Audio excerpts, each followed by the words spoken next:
Everyone thinks Kate McCann is the fragile victim in this story. They couldn't be more wrong. She isn't the passenger in this car. She's been in the driver's seat since the very first night. And the reason has nothing to do with love or grief. We love a simple script. And the script handed to Kate was that of the crying mother. She was supposed to tear her hair out, to break down in front of the cameras. When she didn't do that, when she showed herself to be strong, controlled, the world condemned her. It was easy. It was comfortable. It gave us a clear target for our rage. But the truth is rarely comfortable, and it's almost never that simple. Today, we're not going to defend Kate. We're going to try to understand the dynamic, because her control, her coldness might not be a sign of strength. It might be a symptom. The symptom of someone desperately trying to stop something very fragile from shattering. The question we're going to ask isn't, what did she do? The question is, what is she trying to stop him from doing? If you're ready to set judgment aside and try to understand the silent agreement that keeps this couple standing, stay here. Before we analyze the suspicions in the case, please let me know where you saw this video. I will read it all and spread it around the world. And don't forget to like and subscribe to my channel to be the first to receive notifications when there are new videos. We're about to start looking at what no one else is seeing. After all, what is truly the stronger force, the hand that grips, or the underlying reason it needs to grip so tightly? To understand the power dynamic between Kate and Gerry McCann, we first need to understand the prison they live in. And it's not a prison with bars. It's a prison made of expectations. Society, the media, all of us. We have ready-made scripts in our heads, scripts about how people are supposed to behave. And the most rigid script of all is that of the grieving mother. Think of it like a play. When the tragedy struck, the world handed Kate a script. Her role was the weeping mother.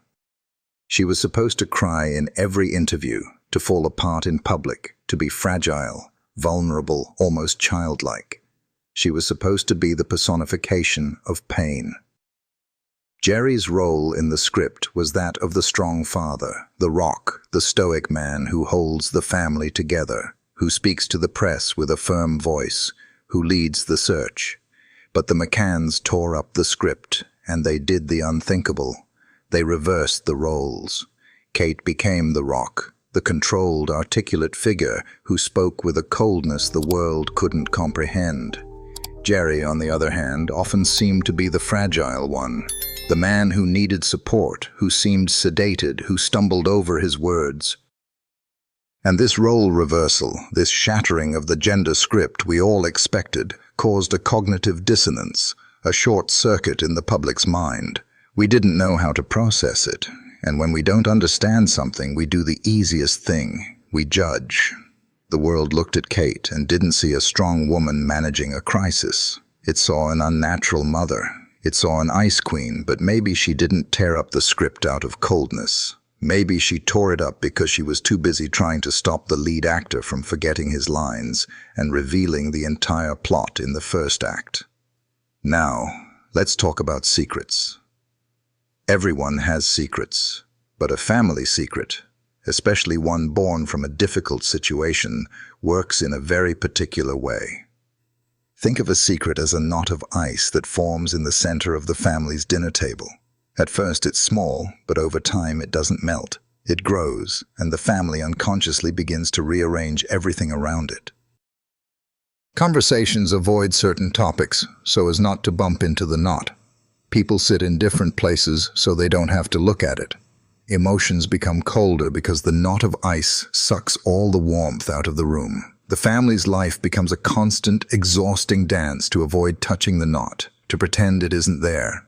And in this system, someone always takes on the role of the ice manager, the person who monitors the room's temperature, who diverts dangerous conversations, who ensures no one gets too close. This person appears to an outsider to be cold and controlling. But in reality, they are spending an immense amount of energy to keep the entire system from freezing over, or worse, to keep the knot of ice from cracking and revealing what's inside. Kate McCann became the manager of the world's most famous secret. The question we need to ask isn't why is she so cold? The question is, what is the size and temperature of the knot of ice she is protecting? This dynamic where one partner takes control to protect the other or to protect the system isn't unique to the McCanns. We see it all the time in powerful couples facing scandals. Think of Hillary and Bill Clinton during the Monica Lewinsky situation. Bill, the president, was the source of the crisis. It was his vulnerability, his mistake that put everything at risk. And who took control? Who became the rock, the public figure of strength and defiant dignity? Hillary. She appeared by his side, holding his hand, projecting an image of unity and control. To an outsider, she might have seemed like a cold, calculating woman who was just protecting her own power. But a deeper analysis shows something else. She was managing the crisis. She was containing the damage. She became the control rod for the nuclear reactor that was her husband's indiscretion. The iron glove she wore didn't come from nowhere. It was forged in the fire of that crisis. It's the armor a person wears when the other's vulnerability becomes a danger to them both. We look at these couples and see a power dynamic, but we always assume that the one in control is the one who is guilty, the one with the secret. What if it's the other way around? What if the control is a symptom, not the disease? What if the person who controls does so not out of a desire for power, but out of a desperate need for containment? So far, we've seen how the McCann's control dynamic works and how it challenged what we expected to see. We've seen that this dynamic isn't unique, that it happens in other family and power systems, but we still haven't answered the million-dollar question. The question that the introduction of this video asked: why? Why does Kate McCann need to exert this level of absolute control? What or who is she trying to contain with such force? The answer to this will turn everything we thought we knew about this couple upside down, and it will take us to the heart of the most radical and psychologically coherent theory about what really happened that night. All right, we've seen that the control dynamic exists. We've seen that it defies our expectations. Now, the million-dollar question: why? What requires such an absolute level of control? To answer this, we need to enter a deeper territory of relationship psychology. There's a concept called collusion. It's not a pretty word, but it's a powerful one. Collusion in a relationship is an agreement, a silent, almost always unconscious pact, where one partner takes on a role to compensate for the weakness, the fear, or the secret of the other. It's a dance, a dysfunctional dance, but one that keeps the system, the family, standing. It's the silent agreement that says, "I will be your wall if you never ask me what I'm hiding behind it." Or in this case, the agreement that says, "I will be your guardian if you let me be your prison." And here, I'm going to present the central thesis of this video, the theory that turns everything we thought we knew about the McCanns upside down. What if Kate's control isn't about her guilt, but about his secret? What if Kate McCann took on the role of guardian, not to hide a mistake she made, but to contain the instability of Gerry, the true weak link? We've spent years looking at Gerry's behavior, the passivity, the moments of weakness, the contradictory statements, the tells he let slip, as signs of his complicity in a plan orchestrated by her. We saw his weakness and assumed it was because he was being controlled by a stronger, more culpable woman. Now let's invert the logic. Let's reverse the cause and effect. It's not that she controls him and therefore he seems weak. It's because he is weak that she needs to control him. Her coldness, the obsessive control, the need to be the spokesperson, the iron fist. All of it wouldn't be an action, but a reaction. A desperate reaction from a woman who knows that the man by her side is a ticking time bomb. Who knows that if she relaxes her guard for a second, if she lets him answer a question off script, he might crumble. He might reveal what happened. He might say the one sentence that would forever destroy what's left of their lives. In this new light, every piece of the puzzle fits together in a different but terrifyingly coherent way. His behavior isn't that of an accomplice following orders. It's that of someone carrying a burden too heavy, someone who lacks the emotional structure to bear the weight of the concealment. And her behavior isn't that of a calculating figure.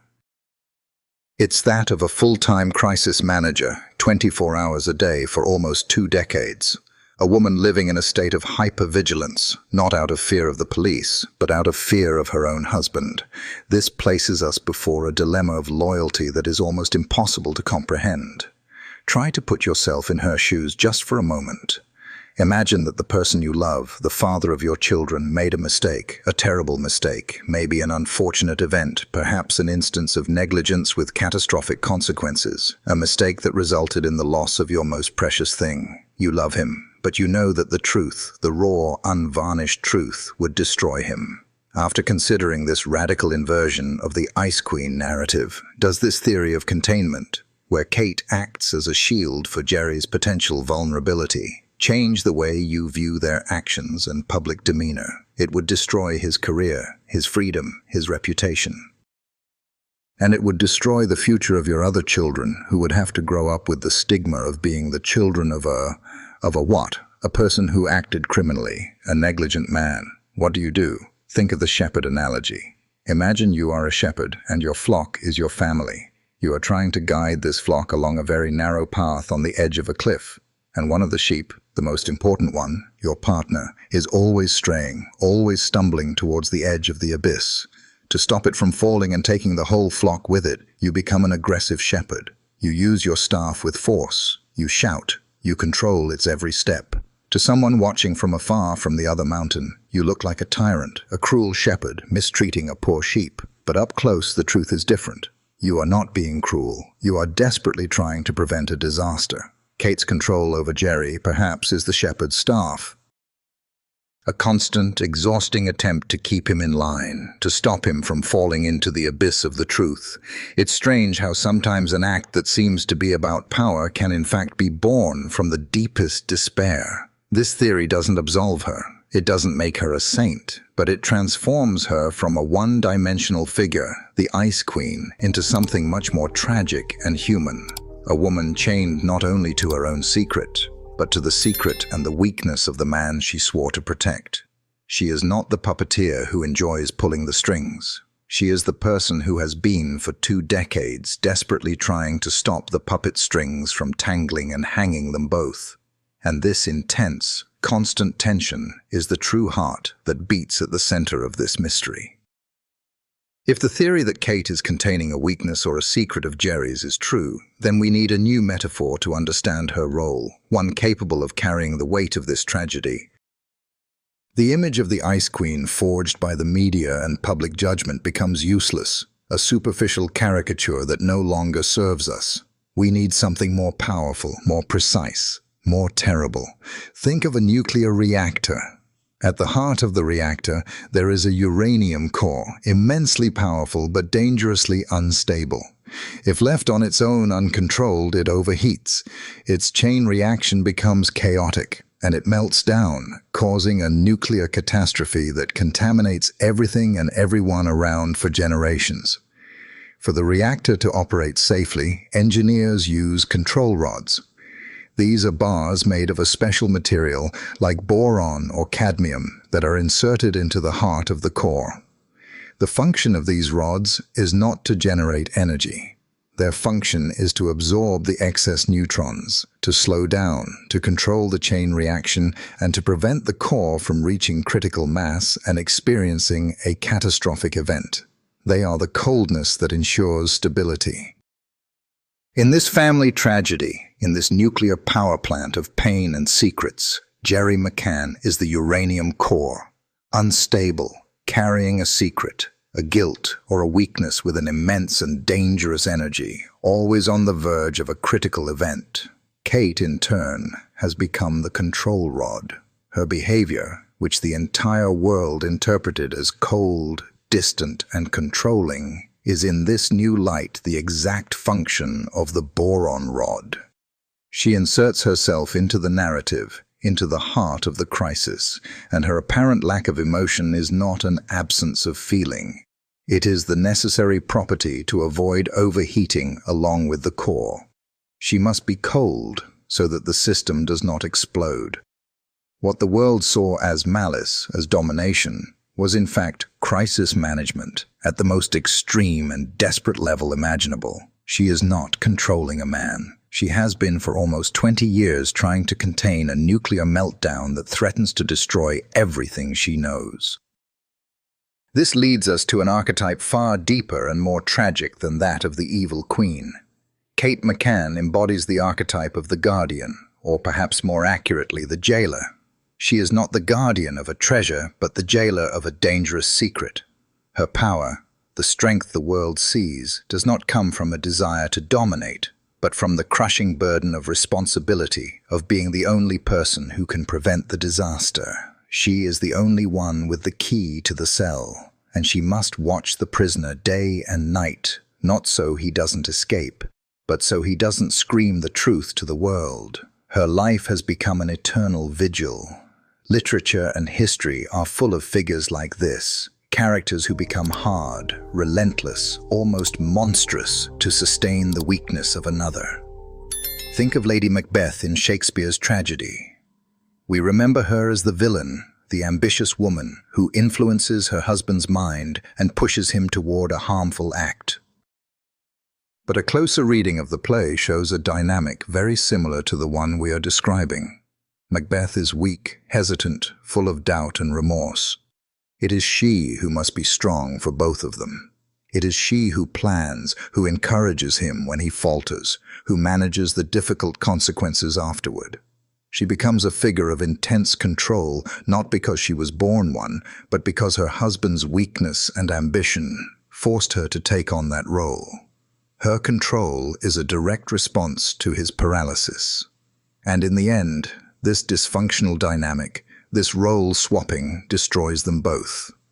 He drowns in paranoia and tyranny, she in guilt and madness, and that is the true tragedy of the McCann's dynamic. If our theory is correct, this is not a one-way prison. It is not her, the jailer, imprisoning him, the prisoner. It is a mutual prison, a shared hell. He is trapped by his secret, by his weakness, by whatever happened that night, and she is trapped by the need to watch over him. His freedom would mean her destruction, and her freedom would mean his destruction. They are chained to each other in a cell without bars built with the walls of silence. Sartre once wrote the famous line, "Hell is other people."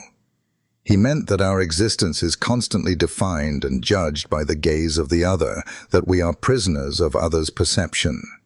In the McCann's case, this philosophy becomes literal, but in an even more intimate and terrible way. Their hell is the constant presence of each other. Every glance, every silence, every unspoken word is a reminder of the pact, of the prison.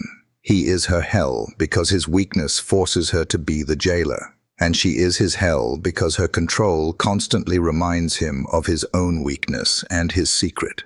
They cannot escape each other because the secret that unites them is also what prevents them from separating.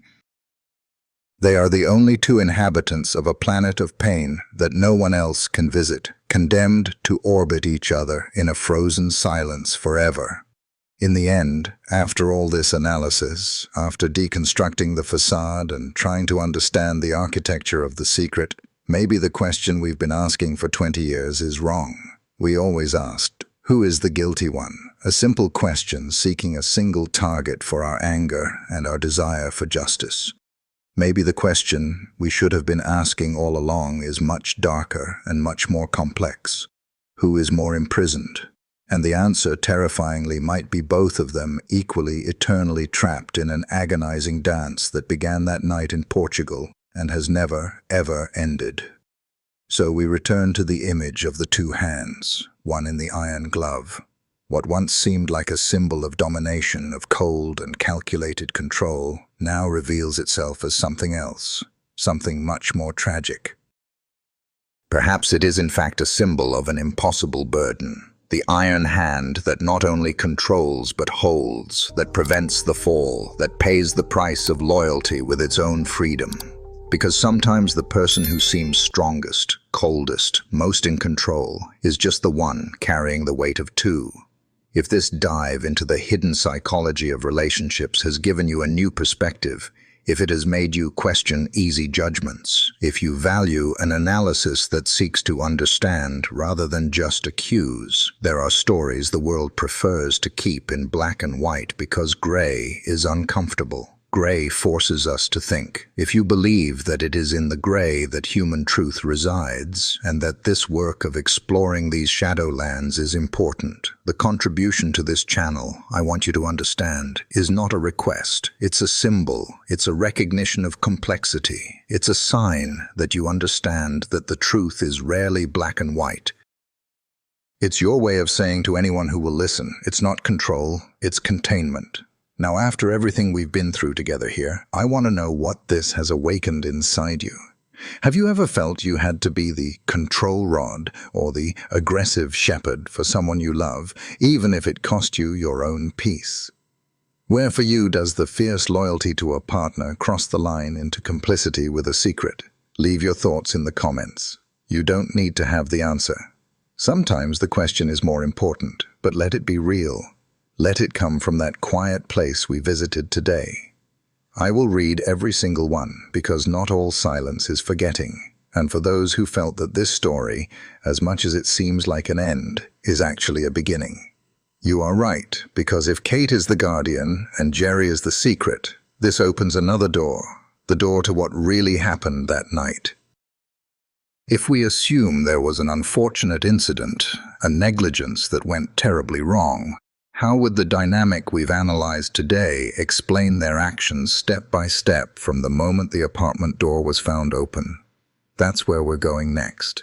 We're going to leave psychology and enter the reconstruction of the facts. But with this new lens, we're going to try to assemble the puzzle of that night, not as detectives, but as forensic psychologists.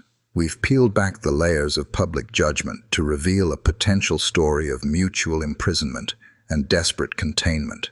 You've seen the Ice Queen transform into a tragic jailer. Does this fundamentally shift your emotional landscape regarding the McCann case? Do you now feel a deeper, more complex sadness for both parents? Or does the analysis simply confirm a more nuanced version of culpability? What is the next action you feel compelled to take, not in the investigation but in your own life's journey, after witnessing the devastating price of keeping a secret this large? Tell us what this story means to you now. Thanks for watching. How do you feel about these arguments and theories? Does it give you a different perspective on the case? Leave your thoughts in the comments and don't forget to subscribe to the channel to receive the latest notifications.